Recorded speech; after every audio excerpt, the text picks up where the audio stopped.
பிறவி என்று இதுவரை நினைத்திருந்தேன். உயிரே உன்னை பார்த்ததும் உலகே புதியதானதே.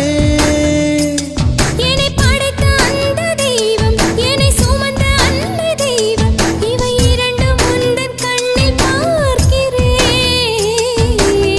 பருவங்கள் ஓடிப்போம், உருவங்கள் மாறிப்போம். உன் மீது கொண்ட காதல் உயிரையும் தாண்டி வாழும். சொன்னதெல்லாம் இனி நடக்குமா? நடக்கும் நடக்கும், நான் கூட சொல்கிறேன். அழகே பிரம்மனிடம் மனு கொடுக்க போயிருந்தேன், நீ என் மனைவியாக வேண்டும் என்று. ஆண்டு பல காத்திருக்க வேண்டும் என்று அவன் சொன்னான்.